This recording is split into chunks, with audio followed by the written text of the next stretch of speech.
کیا آپ نے کبھی سوچا ہے کہ امریکہ میں رہتے ہوئے اگر خدا نہ خواستہ آپ کو کچھ ہو جائے تو آپ کے بچوں، آپ کے پراپرٹیز، آپ کے ایسٹس کا کیا ہوگا؟ تو آج اس ویڈیو میں ہم آپ کو بتائیں گے کہ سٹیپ بائی سٹیپ کیسے آپ اپنے چلڈرن اور پراپرٹیز اور ایسٹس اور فیملی کو سیکیور کر سکتے ہیں، اور یہ بھی کہ ول نہ ہونے کی صورت میں کیا کچھ ہو سکتا ہے۔ السلام علیکم، میں ہوں ارم عابد اور آپ کو ویلکم کرتی ہوں انلاک کینیڈا ود ارم عابد میں۔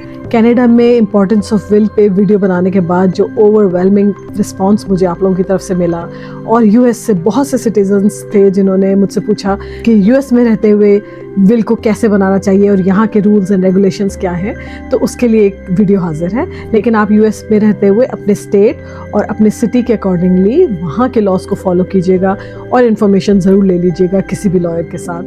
اچھا، یہ آلموسٹ کینیڈا جیسے ہی رولز ہیں یہاں پہ بھی، لیکن آپ پھر بھی ضرور چیک کیجیے اپنے امریکن لائرس کے ساتھ۔ So without any further delay let's start from point 1، kids guardianship. اگر آپ کے بچے مائنر ہیں اور آپ کے ساتھ کچھ ہو جائے خدا نخواستہ، تو یو ایس لا میں گارڈین اپوائنٹ کرنا بہت ضروری ہے۔ اگر ول نہیں ہے تو کورٹ خود ڈیسائیڈ کرے گا کہ کون گارڈین بنے، اور یہ آپ کی وشز کے مطابق نہیں ہوگا۔ ایک بہت امپورٹنٹ بات، اڈلٹ سبلنگس آٹومیٹیکلی گارڈین نہیں بن سکتے، یہ بھی آپ کو اپنی ول میں مینشن کرنا پڑے گا اگر آپ گارڈین انہی کے اڈلٹ سبلنگس کو بنانا چاہتے ہیں۔ Appointing a guardian ensures your children are cared for according to your wishes, especially if both parents are gone. Number 2, children without will.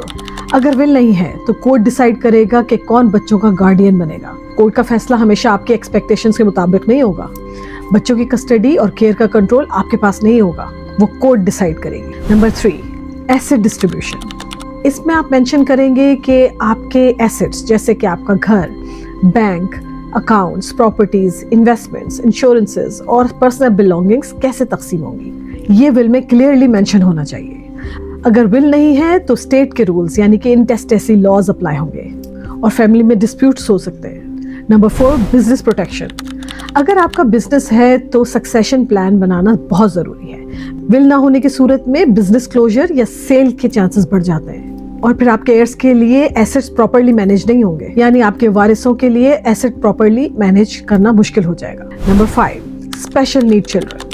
اگر آپ کے بچے اسپیشل نیڈس رکھتے ہیں تو اسپیشل نیڈ ٹرسٹ بنانا بہت ضروری ہے تاکہ ان کے گورنمنٹ بینیفٹس اور فائنینشیل سیکیورٹی محفوظ رہے۔ ول نہ ہونے کی صورت پر اسٹیٹس رول پر ڈیپینڈ کرنا پڑے گا، جو کہ آپٹیمل نہیں ہوگا۔ Special needs trust protect your child's future without affecting government benefits. Number 6، اگر ول نہیں ہے تو فیملی میں کانفلکٹس، پروبیٹ ڈیلے اور لیگل بیٹلز شروع ہو سکتی ہیں۔ کلیئر ول بنانے سے اسٹریس اور ان نیسیسری ایکسپینسز سے بچا جا سکتا ہے۔ Number 7، secure your legacy. Will بنانے کا مقصد یہ ہے کہ آپ کی وشز اور ویلیوز فالو کی جائیں۔ ول نہ ہونے پر اسٹیٹ کے ڈیفالٹ رولز کے مطابق ڈسٹریبیوشن ہوگی اور آپ کی انٹینشنز کو فالو نہیں کیا جائے گا۔ A will ensures your personal values and legacy are honored after your death. Number 8, financial and medical security. Will صرف پراپرٹی کے لیے نہیں ہے بلکہ آپ کی life insurance, 401k، IRA، investments وغیرہ کے لیے بھی بہت ضروری ہے۔ آپ اس میں پاور آف اٹارنی یعنی کہ POA بھی کریٹ کر سکتے ہیں تاکہ کوئی بھی ٹرسٹڈ پرسن آپ کے فائنینشیل یا میڈیکل ڈیسیژنز مینیج کر سکے اس وقت اگر آپ ٹیمپریریلی یا پرماننٹلی انیبل ہوں ڈیسیژن لینے کے لیے۔ ٹائپس آف POA یعنی کہ types of power of attorneys, normal اور financial power of attorney. Financial power of attorney bank accounts, investments, properties, insurances, transactions, taxes وغیرہ کو مینیج کرنے کے لیے ہوتا ہے، جبکہ میڈیکل اور health care power of attorney آپ کے ہیلتھ کیئر اور ٹریٹمنٹ ڈیسیژنز مینیج کرنے کے لیے ہے، جبکہ آپ خود ڈیسیژن میکنگ کیپیبل نہ ہو تو آپ کے اسپاؤس یا آپ کے سبلنگس یا آپ کے چلڈرن آپ کے بہاف پہ کوئی ڈیسیژن نہیں لے سکتے ہیں آپ کے میڈیکل گراؤنڈ پر۔ ہر اڈلٹ جو کہ 18+ ہے اور انکلوڈنگ یور چلڈرن 18+، ان سب کو پاور آف اٹارنی میڈیکل ہو یا فائنینشیل لیگلی کریٹ کرنا بہت ضروری ہے، کیونکہ پیرنٹس یا سبلنگس آٹومیٹیکلی ڈیسیژن نہیں لے سکتے ہیں۔ اس سے انشور ہوتا ہے کہ کسی ایمرجنسی یا ایکسیڈنٹ کی صورت میں ٹرسٹڈ پرسن ڈیسیژن ہینڈل کر سکے۔ Spouse best choices for power of attorney ہے، جو کہ سب سے کامن اور ٹرسٹڈ چوائس ہے۔ اڈلٹ چلڈرن مناسب ہو سکتے ہیں یا پھر سبلنگس یا ٹرسٹڈ فرینڈس بھی اور ادر ریلیٹیوز بھی، لیکن اس صورت میں جب کہ وہ بالکل ٹرسٹ وردی ہو۔ اگر پاور آف اٹارنی نہ ہو تو what could be the consequences?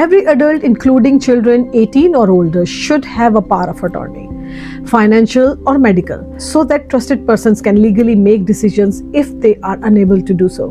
Executor and trustee. Executor will